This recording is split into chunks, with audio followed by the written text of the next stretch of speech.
আসসালামু আলাইকুম। প্রিয় দর্শক, অন্য মঞ্চের আলাপ চাইতায় আপনাদের সকলকে আমন্ত্রণ জানাচ্ছি। হঠাৎ করেই সারা বাংলাদেশে একটা শোর উঠেছে যে আগামী নির্বাচনে জামাতে ইসলাম সংখ্যাগরিষ্ঠ আসনে জয়লাভ করে সরকার গঠন করবে। আসলেই কি তাই? আজকে এই বিষয়টি নিয়ে কথা বলবো, শেষ পর্যন্ত থাকবেন। অনেক গুরুত্বপূর্ণ তথ্য আছে, রীতিমতো চমকে যাবার মতো। রূপান্তরের সত্যের আজকের পর্বে সবাইকে স্বাগত। হঠাৎ করে কি এমন হলো যে বাংলাদেশে একেবারে অনেকের সাথে কথা বলেই জানতে পারছি যে আসন্ন 12ই ফেব্রুয়ারি যদি নির্বাচন হয়, সেই নির্বাচনে জামাত সংখ্যাগরিষ্ঠ আসনে জয়লাভ করবে। এবং ইতিমধ্যেই আপনারা শুনেছেন যে একটা সংখ্যা 162 আসনে জামাত এবং তার জোট জয়লাভ করবে। একদম সুপরিকল্পিতভাবে এই 162টাই চালিয়ে দেওয়া হয়েছে। হ্যাং পার্লামেন্টের কথাও অনেকে বলছেন যে বিএনপিকেও কাছাকাছি 130 বা এরকম আসনে জয়লাভ করানো হবে, যার ফলে একটা খুব স্ট্রং ঝুলন্ত পার্লামেন্ট হয়, কেউ একক সংখ্যাগরিষ্ঠ না পায়। এ ধরনের একটা হাইপোথিসিসও বাজারে আছে। জাতীয় পার্টিকে 15 থেকে 30টার মতো সিট দিয়ে ব্যালেন্সিং জায়গায় রাখা হবে। নানা কথা শোনা হচ্ছে, কিন্তু খুব জোর করে যেটা শোনা হচ্ছে যে জামাতে ইসলাম ক্ষমতায় আসছে।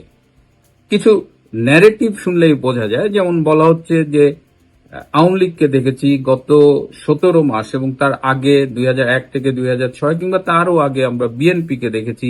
এবার জামাতকে দেখেন, এবং আওয়ামী লীগের বিরুদ্ধে তো অভিযোগের শেষ নাই, বিএনপির বিরুদ্ধে অনেক অভিযোগ, এবং বিএনপি 17 মাসে যে পারফরমেন্স দেখিয়েছে, সন্ত্রাস, চাঁদাবাজি, খুন, ধর্ষণ, তাতে আর 2001 সাল পর্যন্ত ফিরে যাওয়ার দরকার নেই। সুতরাং এই সুযোগে জামাত বলছে, এবং জামাত ঘরে ঘরে যাচ্ছে, বাড়িতে বাড়িতে গিয়ে তারা নারী ভোটারদের এনআইডি কার্ডের তথ্য সংগ্রহ করছে, এবং অত্যন্ত পরিকল্পিতভাবেই জামাত এগোচ্ছে। আসলেই কি জামাত ক্ষমতায় যাবে? বাংলাদেশে বড় দুটো রাজনৈতিক দল হলো আওয়ামী লীগ এবং বিএনপি, এবং রাজনীতি যেকোনো যদি নির্বাচন হয় সকলের অংশগ্রহণে, তাহলে মূল লড়াইটা হয় আওয়ামী লীগ এবং বিএনপির মধ্যে। এবার যেহেতু আওয়ামী লীগের জয়ে শঙ্কিত হয়ে আওয়ামী লীগকে নির্বাচনী মাঠ থেকে দূরে রাখা হয়েছে, সেহেতু মনে করা হচ্ছে যে বিএনপি একেবারে বিনা বাধায় নির্বাচনে জয়লাভ করবে। এবং বাস্তবতা হলো, যদি আওয়ামী লীগ বাদ দিলাম, বর্তমান অবস্থায় যদি নিরপেক্ষ নির্বাচন হয়, তাহলে জামাতে ইসলামী আসলে কি 30টার বেশি সিট পাবে? এ পর্যন্ত বাংলাদেশে কোন নির্বাচনে তারা সর্বোচ্চ 18টার বেশি আসন পায়নি। যেবার 18টা আসন পেয়েছিল, সেবারও বিএনপির সাথে একটা আন্ডারহ্যান্ড অ্যালায়েন্স ছিল।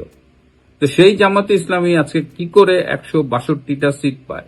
অত্যন্ত সুপরিকল্পিতভাবে এই প্রচারটা চালানো হচ্ছে, এই প্রোপাগান্ডাটা চালানো হচ্ছে। এবং শুধু দেশে নয়, দেশের বাইরেও এটি চলছে। তুরস্কের একটি খুব জনপ্রিয় দৈনিক, যেটা সরকারের সমর্থক দৈনিক, ডেইলি সাবা, সেখানে বলা হয়েছে যে আসন্ন নির্বাচনে জামাতে ইসলাম ক্ষমতায় আসতে পারে।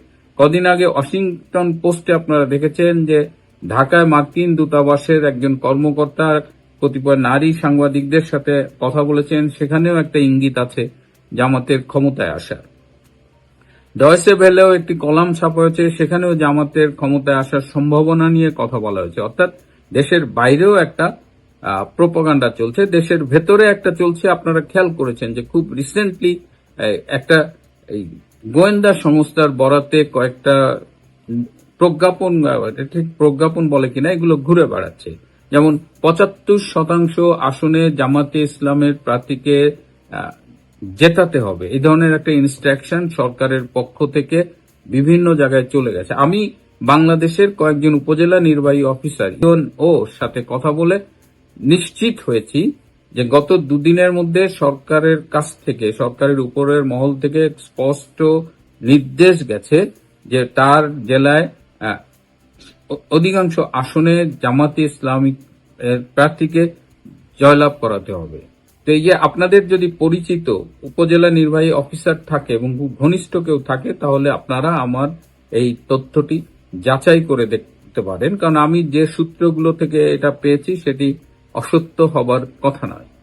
তো গোয়েন্দা সংস্থার রিপোর্টের বরাত ছড়িয়ে গেছে, প্রশাসনের থেকে নির্দেশ অলরেডি ইউএনও পর্যন্ত চলে গেছে। সুতরাং এই নির্বাচনে ডক্টর ইউনূস এবং তার প্রশাসন যে চাইছে, দুটো জিনিস চাইছে তারা। একটা হলো গণভোটে হা, এবং জামাতে ইসলামকে তারা ক্ষমতায় দেখতে চায়। জামাতে ইসলামকে ক্ষমতায় দেখতে চাওয়ার অন্যতম কারণ হলো যে ডক্টর ইউনূস বিদেশের সাথে যেসব চুক্তি করেছে, বিশেষ করে আমেরিকার সাথে যেসব গোপনীয় চুক্তি করেছে, আমেরিকা এবং ডক্টর ইউনূস মনে করে যে জামাতে ইসলাম ক্ষমতায় আসলে এই চুক্তিগুলো বিনা বাধায় তারা কন্টিনিউ করতে পারবে। ইতিমধ্যে দেখেন চট্টগ্রাম পোর্টের একটা কন্টেইনার টার্মিনাল এনসিটি, সেটা ডিপি ওয়ার্ল্ডকে দিতে যাচ্ছে, কিন্তু অলরেডি চট্টগ্রাম বন্দরে এটা নিয়ে আন্দোলন শুরু হয়েছে। কিন্তু জামাত আসলে তারা ধারণা করে যে ইউনূস যে সার্ভিসটা, যে সুযোগগুলো দিয়েছে বিদেশি পরাশক্তিদের, জামাত উইল কন্টিনিউ দ্যাট, বিকজ জামাতের তো বাংলাদেশের প্রতি খুব একটা মমতা নেই।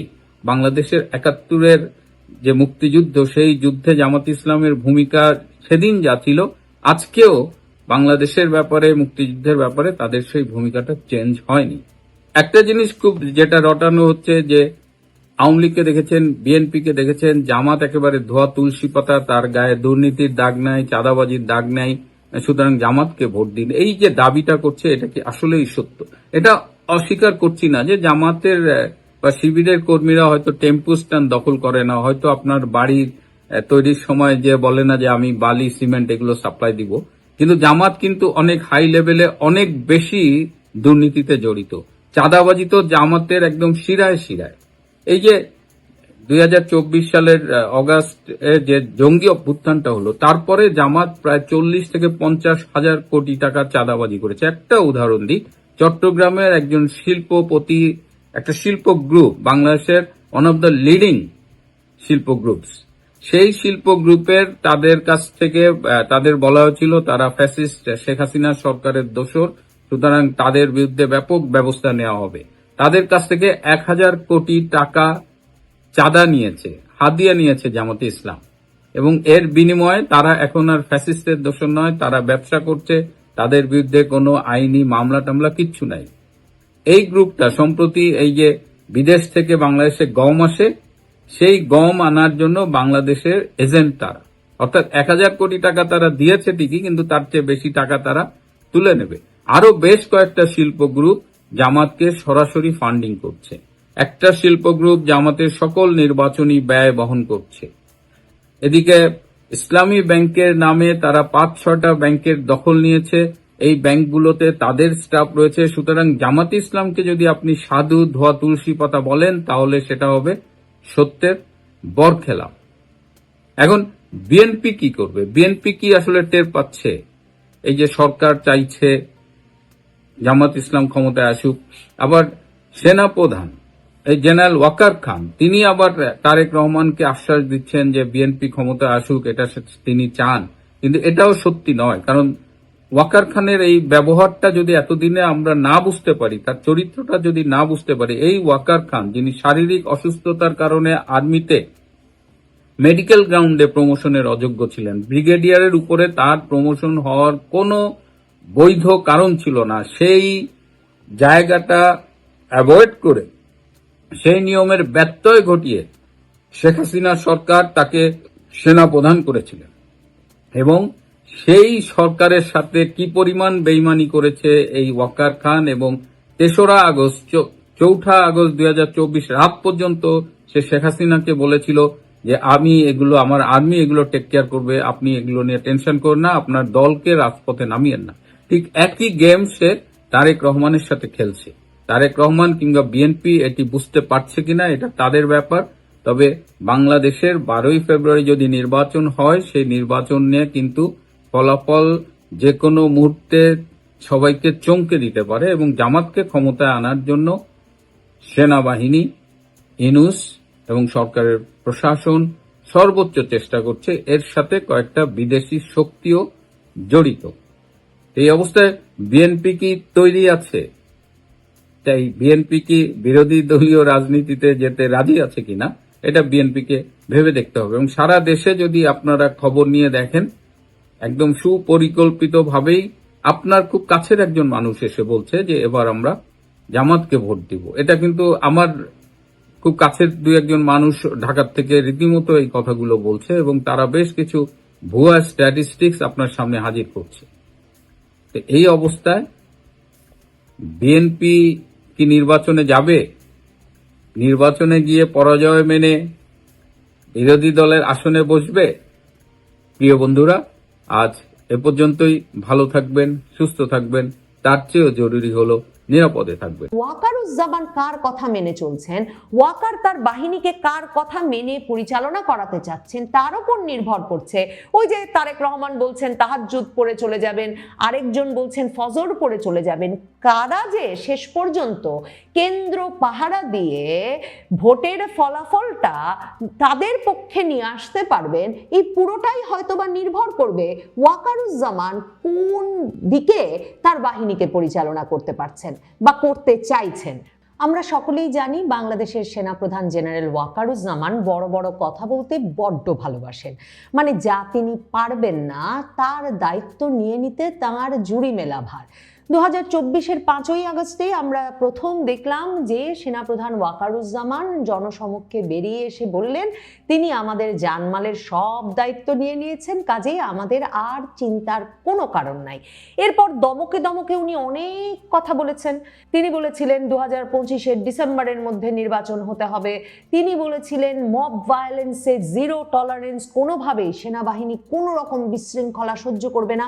মানে কয়েক দফা দমকে দমকেই বলেছেন। 2024-এ কয়েক দফা বলেছেন, 2025-এ ফেব্রুয়ারিতে, মেতে, জুনে বেরিয়ে এমন নানা রকম কথা বলেছেন। তারপর তার বাহিনীর অন্য জেনারেলেরাও সংবাদ মাধ্যমের সামনে এসে এসব বলেছে বটে, কিন্তু সেনাবাহিনীর দশা হয়েছে এমন করুণ বাংলাদেশে যে এক প্লাটুন সৈন্য নিয়ে গিয়েও ভুয়া ভুয়া তারা দিলে তারা লেজ গুটিয়ে পালিয়ে যান শুধুমাত্র ধানমন্ডি 32 নাম্বার থেকে। তাই নয়, মনে করে দেখুন গাজীপুরে ওই যে ইসরায়েল বিরোধী আন্দোলন এমন ছড়িয়ে পড়লো যে একটা বাটা, পিৎজা হাট এসব লুটপাটের এক চরম উৎসব শুরু হলো। তখনও কিন্তু ছবি বেরিয়েছিল যে সেনাবাহিনী এক কোণে চুপচাপ লুকিয়ে আছে।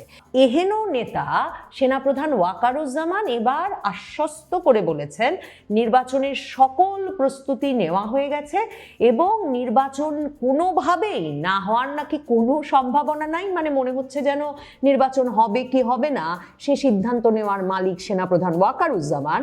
এবং তিনি বলেছেন যে তারা আশ্বস্ত করতে চান যে যেহেতু লাখো সদস্য তিনি মোতায়েন করে দিয়েছেন সেনাবাহিনীর, সর্বত্র সেনা সদস্যরা আছেন, কাজেই কোনোভাবেই যাতে কেউ ভীত না হয়, সকলে যাতে নিশ্চিন্তে ভোট কেন্দ্রে যায়। কারণ ভোট কেন্দ্র বা ব্যালট বাক্স দখলের কোনো চেষ্টা হলেই নাকি তারা রক্ষা করবেন, তারা উদ্ধার করবেন। ভাবেন তো, মানে কয়েকটা ঘটনা আপনাদেরও যা মনে পড়ছে সেগুলো মনে করে দেখেন যে সেনাপ্রধান ওয়াকারুজ্জামানের এসব কথায় কোনো ভরসা পাওয়া যায় কিনা। কারণ মনে করে দেখেন 2024-এর আগস্টে, 5ই আগস্ট, যখন উন্মত্ত জনতা হবিগঞ্জের বানিয়াচং থানায় গিয়ে পুলিশ পিটিয়ে মারবেই মারবে এই সিদ্ধান্ত নিয়ে মব তৈরি করলো, খবর বেরিয়ে এলো সেনাবাহিনী তখন সেখানে এক হিন্দু পুলিশ অফিসারকে মবের হাতে, উন্মত্ত বিক্ষুব্ধ জনতার হাতে তুলে দিয়ে অন্যদের বাঁচিয়ে নিয়ে এলো। তাহলে ব্যালট বাক্স যখন উদ্ধার করতে হবে, রক্ষা করতে হবে, কোনো কেন্দ্র যদি মব বা উচ্ছৃঙ্খল বিক্ষুব্ধ জনতা বা কোনো একটি রাজনৈতিক পক্ষের জনতা ব্যালট বাক্স দখল করতে চায় বা ভোট কেন্দ্র দখল করতে চায়, তখন কি সেনাবাহিনী দু একজন নির্বাচনের কর্মকর্তাকে তাদের হাতে তুলে দিয়ে শান্ত করে পিটিয়ে মারার জন্য রেখে এসে ব্যালট বাক্স উদ্ধার করে আনবেন? মানে ঠিক কি প্রক্রিয়ায় সেনাবাহিনী উদ্ধার করতে পারবেন বা পেরেছেন যে কারণে সেনাপ্রধান ওয়াকারুজ্জামানের উপর আস্থা রাখতে হবে? কিংবা 32 নাম্বারের কথা বাদই দেন, মানে 1 বছর হয়ে গেল, এরপরে কোনোখানে সেনাপ্রধান ওয়াকারুজ্জামানকে তৎপরভাবে কাউকে বাঁচিয়ে আনার ক্ষেত্রে সাফল্য লাভ করতে দেখা গেছে? দেখা গেছে গোপালগঞ্জে জুলাই পদযাত্রার সময় জাতীয় নাগরিক পার্টির 5 জন, কেউ কেউ বলেন 7 জনকে তারা গুলি করে মেরেছে। আর জাতীয় নাগরিক পার্টির নেতৃবৃন্দ যারা গোপালগঞ্জ মার্চ টু গোপালগঞ্জ, বঙ্গবন্ধু শেখ মুজিবুর রহমানের সমাধি দখলে নেবে, গোপালগঞ্জ দখলে নেবে এসব ঘোষণা দিয়ে গোপালগঞ্জে উপস্থিত হয়েছিল, তাদেরকে সেনাপ্রধান এরপরে সাজোয়া জানে, সেনাবাহিনীর সাজোয়া জানে লুকিয়ে ওই এলাকা ছাড়তে সহায়তা করেছেন। এটা একটা সাফল্যের স্টোরি। অন্যগুলো ভাবুন তো, কোনোখানে এই যে দীপু চন্দ্র দাস কিছুদিন আগে যাকে কয়েক ঘন্টা ধরে বিক্ষুব্ধ জনতা পিটালো, পিটিয়ে গাছে ঝোলালো, গাছে ঝুলিয়ে পুড়িয়ে মারলো, সেনাবাহিনী কোথায় ছিল? কিংবা সারা পৃথিবীতে এই দীপুচন্দ্র দাসের ঘটনা ছাড়াও আরেকটি যে ঘটনা বাংলাদেশে শিরোনাম হলো সাম্প্রতিক সময়ে, যে এক মাজার থেকে মাজারের কবর খুঁড়ে ওই মাজারের পীরকে বের করে তার লাশটা আবার পুড়িয়ে দেওয়া হলো রাজপথে এনে। তখনই বা সেনাবাহিনী কোথায় ছিল? ক্রমাগতভাবে এই অভিযোগ, এই খবর এসেছে যে খবর দেওয়ার পরেও 1.5 ঘন্টা 2 ঘন্টার আগে, মানে উন্মত্ত জনতার মাথা ঠান্ডা হওয়ার আগে, সেনাবাহিনী বা সেনাপ্রধান ওয়াকারের বাহিনীকে কোথাও কোনো জায়গায় তাদের টিকিটাও দেখা যায়নি। আর উন্মত্ত বিক্ষুব্ধ জনতাকে ঠান্ডা করে কোনো অপরাধ তারা ঠেকাতে পেরেছে তার কোনো উদাহরণ নাই। কারণ সেনাবাহিনীর সদস্যদের গায়ে হাত তোলারও একটা নিয়মিত চর্চা শুরু হয়ে গেছে বাংলাদেশে 2024-এর জুলাই আগস্টের পর থেকে। শুধু যে ভুয়া ভুয়া স্লোগানে তাদের পালিয়ে আসতে হয়েছে তাই নয়, অনেক ক্ষেত্রেই মানে পুলিশ সদস্যদেরকে তো পিটিয়ে, মেরে, ঝুলিয়ে, পুড়িয়ে সবই হয়ে গেছে। কাজেই পুলিশ সদস্যরা এখনো ভীত, তাদের হাতে কোনো অস্ত্র নাই, তাদের হাতে আছে লাঠি। এই অবস্থায় পুলিশ সদস্যরা ভীত, একরকমের অসংগঠিত বিশৃঙ্খল অবস্থায় আছেন, কি করলে কি হয়ে যায় তা যখন জানেন না, সেনাবাহিনীর ভেতরেও এই ভীতি চরম আকার ধারণ করেছে। কারণ সেনাবাহিনীর সদস্যদের আবার বিচার চলছে সাধারণ আদালতে, আন্তর্জাতিক অপরাধ ট্রাইব্যুনালে, কেউ গুম, কেউ হত্যা, মানে যাকে যেই অভিযোগে পারা যাচ্ছে তারই সেখানে বিচার চলছে। সেনাপ্রধান ওয়াকারুজ্জামান তার বাহিনীর উদ্দেশ্যে দরবারে বসে কথাও দিয়েছিলেন যে তিনি কিছুতেই সেনা সদস্যদেরকে, সেনা কর্মকর্তাদের পুলিশের গাড়িতে করে, প্রিজন ভ্যানে করে তারা আদালতে যাচ্ছেন আর ফিরছেন, এ দৃশ্য তিনি সহ্য করতে পারবেন না। কাজেই সেটা তিনি যে কোনো মূল্যে ঠেকাবেন। সেনাপ্রধান ওয়াকারুজ্জামান সে কাজও পারেন নাই। তিনি একটা মাত্র কাজ মনোযোগের সাথে করছেন, যে কারণে আরো বিশ্বাস করবার কারণ নাই কেউ ভোট কেন্দ্র দখল করতে এলে, ব্যালট বাক্স ছিনতাই করতে এলে তিনি কিছু সক্রিয়ভাবে করতে পারবেন। কারণ তিনি 2024-এর 5ই আগস্ট যেমন জামায়াতে ইসলামীর আমিরকে, তখন দলটি নিষিদ্ধ, একটা বাংলাদেশের মূলধারা দল হিসেবে স্বীকৃতি দিয়ে জামায়াতে ইসলামীর আমির, মামুনুল ইসলাম, হেফাজতে ইসলামের এদেরকে সেনা প্রধানের দফতরে নিয়ে এলেন, অন্তর্বর্তী সরকার গঠনের একটা শক্তিশালী পক্ষে পরিণত করলেন। সেনাপ্রধান ওয়াকারুজ্জামানের সাথে জামায়াতের আমিরের অত্যন্ত ঘনিষ্ঠ সম্পর্কটা কিন্তু এখনো বজায় আছে। মানে কে কার কথায় চলছেন সেটা নিয়ে এক একজন এক এক তত্ত্ব দিতে পারেন, কিন্তু স্পষ্টত তাদের সম্পর্কটা ভীষণভাবে সক্রিয় আছে। একদিকে যেমন জামায়াতে ইসলামীর ঘনিষ্ঠ ব্রিগেডিয়ার জেনারেল আজমি সংবাদ মাধ্যমে সাক্ষাৎকার দিয়ে বলেছেন যে সেনাপ্রধান ওয়াকারুজ্জামান তার সব কথাই মেনে চলছেন, কয়েক দফা তার কাছে হাত জোর করে ক্ষমাও চেয়েছেন যে যাতে তিনি সেনাবাহিনীর বিভিন্ন কর্মকর্তাদের বিচার আচার থেকে মুক্ত করেন। ব্রিগেডিয়ার জেনারেল আজমি রাজি হন নাই। কাজেই সেনাপ্রধান ওয়াকারুজ্জামান জানেন যে যে কোনো সময় তাকেও আদালতে 2024-এর জুলাই আগস্টে যাত্রাবাড়ি অপারেশন কিংবা যে কোনো ঘটনার জন্য, বা তিনি ক্ষমতায় থাকতে এই যে ব্রিগেডিয়ার জেনারেল আজমিকে সেনাবাহিনীর সদর দফতরে, মানে ক্যান্টনমেন্ট এলাকা গুম করে রাখা হয়েছিল, এমন যে কোনো অভিযোগে তাকেও জেলে ঢুকিয়ে দেওয়া হতে পারে, আদালতের বিচারের সম্মুখীন করা হতে পারে। কাজেই সেনাপ্রধান ওয়াকারুজ্জামান একটা সরু সুতার উপর দিয়ে সবসময় হাঁটছেন। এর মধ্যে জামায়াতে ইসলামীর আমিরের সঙ্গে তার ঘনিষ্ঠতাটা বজায় আছে, তিনি তাকে একরকম দয়া করে চলছেন, যে কারণে জামায়াতের আমিরও কিন্তু আবার এই যে তাদের নির্বাচনী ঐক্যটা ঘোষণা দিলেন জাতীয় নাগরিক পার্টির সঙ্গে, তার পরপরই জামায়াতে আমিরের সঙ্গে এই সেনাপ্রধান ওয়াকারুজ্জামানের সেনা ভবনে একটা গুরুত্বপূর্ণ বৈঠক অনুষ্ঠিত হলো, একেবারে 1 to 1 দুজনের মধ্যে। অন্যদিকে তারেক রহমানের সঙ্গে এখন পর্যন্ত কোনো আনুষ্ঠানিক সাক্ষাতের সুযোগ হয় নাই সেনাপ্রধান ওয়াকারুজ্জামানের। তারেক রহমানের দেশে আসাটাকে ত্বরান্বিত করতে মির্জা ফখরুল ইসলাম আলমগীর দিনের পর দিন সেনাপ্রধান ওয়াকারের সাক্ষাৎ চেয়েছেন, কোনো সাক্ষাৎ পান নাই। কাজে এখন হিসাব মেলান যে যদি ভোট কেন্দ্রের সামনে কোনো সমস্যা হয় তাহলে সেনাপ্রধান ওয়াকারুজ্জামান কোন পক্ষে দাঁড়াবেন তার বাহিনী নিয়ে। এবং হিসাব মিলিয়ে দেখুন যে 2024-এর আগস্টের পর থেকে তার সেনাবাহিনী কোন পক্ষে দাঁড়িয়েছে, মবের পক্ষে না মবের বিপক্ষে, উচ্ছৃঙ্খল জনতার পক্ষে না উচ্ছৃঙ্খল জনতার বিপক্ষে, সাধারণ জনগণের নিরাপত্তা নিশ্চিতে নাকি সাধারণ জনগণের নিরাপত্তাকে একেবারে নস্যাৎ করে দিয়ে বাংলাদেশের আইন শৃঙ্খলা রক্ষা পরিস্থিতিকে মানে ইতিহাসের মধ্যে সবচেয়ে ভলাটাইল, সবচেয়ে একরকমের দুর্গত পরিস্থিতিতে নিয়ে যেতে কোন দিকে কাজ করেছেন সেনাপ্রধান ওয়াকারুজ্জামান? কাজেই ভাববার কোনো কারণ আছে?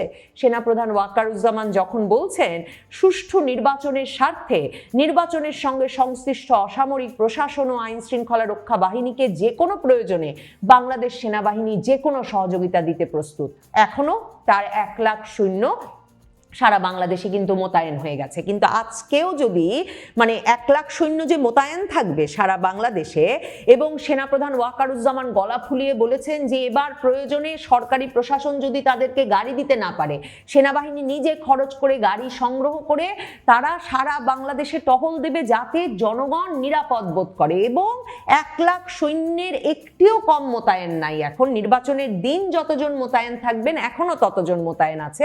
কিন্তু এখনো যদি সংবাদপত্রের দিকে তাকান তাহলে দেখবেন যে আজকেও বাংলাদেশে শুধুমাত্র যে যমুনার সামনে ব্যাপক মানে আন্দোলন হয়েছে সরকারি কর্মকর্তাদের নামে, হাদির বিচারের দাবিতে আরেক আন্দোলন চলছে যমুনার সামনে লাগাতার অবস্থান, সেগুলোই শুধু নয়, টেকনাফে বিএনপি প্রার্থীর প্রচারণায় গুলিবর্ষণ হয়েছে, কিশোরী শিশুসহ আহত হয়েছে 5।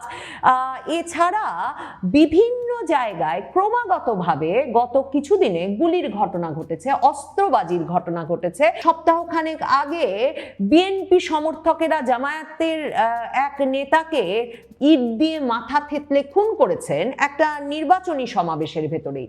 তো তাহলে এই যখন পরিস্থিতি, তখন মানে 12 তারিখে কি স্পেশাল মানে নিরাপত্তাটা দিতে পারবেন ওয়াকারুজ্জামান? কারণ মনে রাখতে হবে যে 1 লক্ষ সৈন্য বা 1 লক্ষ সেনা সদস্য বাংলাদেশের নির্বাচন পরিচালনায় কাজ করছেন বটে, কিন্তু বাংলাদেশে ভোট কেন্দ্রের সংখ্যা কিন্তু 42,000-এর বেশি। তো তাহলে প্রায় 43,000 ভোট কেন্দ্রে 1 লক্ষ সৈন্য কাজ করছেন সেনাবাহিনীর সদস্য। তার মানে এক একটা কেন্দ্রে কিন্তু জামায়াতে ইসলামী যেমনটা চেয়েছিল 5 জন সেনা সদস্য থাকছেন না।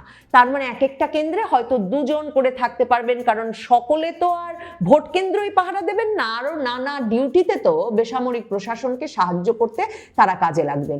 কিন্তু খুব উল্লেখযোগ্য ঘটনা হচ্ছে অন্য প্রতিবার ম্যাজিস্ট্রেসি পাওয়ার কিন্তু সেনাবাহিনীকে দেওয়া হয় নাই। স্ট্রাইকিং ফোর্স হিসেবে মানে বেসামরিক প্রশাসন নির্দেশনা দিলে তারা এগিয়ে আসবেন, এই এখতিয়ার দিয়ে সেনাবাহিনীকে ভোট কেন্দ্র থেকে বেশ দূরে রাখা হতো এবং 42,000 থেকে 45,000 সেনা সদস্য মোতায়েন থাকতেন। এবার দ্বিগুণ মোতায়েন করা হয়েছে এবং এই দ্বিগুণ সদস্যরা নাকি ভোট কেন্দ্রের আঙিনা পর্যন্ত থাকতে পারবেন। তার মানে তারা কিন্তু ওয়াকারুজ্জামান কার কথা মেনে চলছেন, ওয়াকার তার বাহিনীকে কার কথা মেনে পরিচালনা করাতে চাচ্ছেন তার উপর নির্ভর করছে। ওই যে তারেক রহমান বলছেন তাহাজ্জুদ পড়ে চলে যাবেন, আরেকজন বলছেন ফজর পড়ে চলে যাবেন। কারা যে শেষ পর্যন্ত কেন্দ্র পাহারা দিয়ে ভোটের ফলাফলটা তাদের পক্ষে নিয়ে আসতে পারবেন, এই পুরোটাই হয়তোবা নির্ভর করবে ওয়াকারুজ্জামান কোন দিকে তার বাহিনীকে পরিচালনা করতে পারছেন বা করতে চাইছেন। গত কয়েক মাসের হিসাব নিকাশ নিলে এটা বুঝতে বাকি থাকে না যে ওয়াকারুজ্জামানরা কার পক্ষে কাজ করছেন।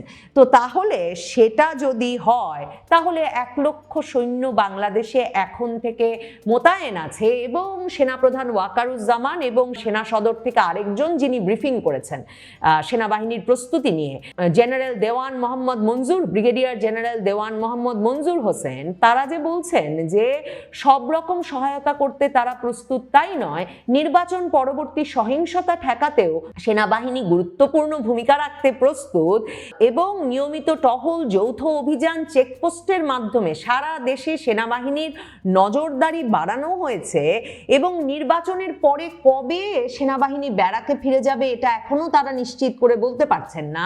কবে 1 লাখ সৈন্য থেকে সৈন্য কমিয়ে আনা হবে, মানে এতদিন পর্যন্ত 30,000-এর মতো নিয়োগ ছিল, সেই স্বাভাবিক পরিস্থিতিতে আনা যাবে সেটাও তারা বলছেন না। তাতে অত্যন্ত গুরুত্বপূর্ণ হয়ে ওঠে সেনাপ্রধান ওয়াকারুজ্জামান কার পক্ষে খেলছেন সেই বিষয়টা। কারণ মনে রাখতে হবে, নির্বাচনটা হয়ে যাওয়া, নির্বাচনের ফলাফল কে মেনে নিলেন কিভাবে সেগুলো, এবং নির্বাচনের ফলাফল কোন দিকে যায় তার ফলে সরকারটা কেমন গঠিত হয়। ইউনূস সরকার ক্ষমতা হস্তান্তর প্রক্রিয়াটা সহজে করেন, নাকি তারা আসলে সংবিধান সংস্কারের নামে আরো কয়েক মাস বা 1 বছরের মতো সময় হাতে নিয়ে নেন। এই সবগুলো বিষয়ে সেনাপ্রধান ওয়াকারুজ্জামানের সঙ্গে কার কি আলাপ হয়েছে, তিনি কার কথা মেনে চলবেন বলে ঠিক করেছেন, মানে গত 17-18 মাসে সেটা পরিষ্কার তিনি কার কথা মেনে চলবেন, সেসব মাথায় রাখলে উদ্বিগ্ন হবার বরং কারণ আছে যে বাংলাদেশে এখন 1 লক্ষ সেনা সদস্য অস্ত্র শস্ত্র নিয়ে মোতায়েন আছে। তারা আপনার আমার ভোট কেন্দ্রে যাওয়ার পথ নিরাপদ করতে কোনো ভূমিকা রাখতে পারবেন ভাবার কোনো কারণ নাই। তারা আপনার আমার ভোট কেন্দ্র, ব্যালট বাক্স নিরাপদ রাখবেন জনগণের পক্ষ নিয়ে, সেটা ভাববারও কোনো কারণ নাই। কাজে কোন পক্ষে শেষ পর্যন্ত নির্বাচনে তারা খেলেন সেটা দেখবার জন্য যেমন অপেক্ষা করতে হবে, নিশ্চিতভাবেই জনগণের পক্ষে তারা খেলবেন না সে সিদ্ধান্তে পৌঁছতেও অসুবিধা হওয়ার কিছু নাই।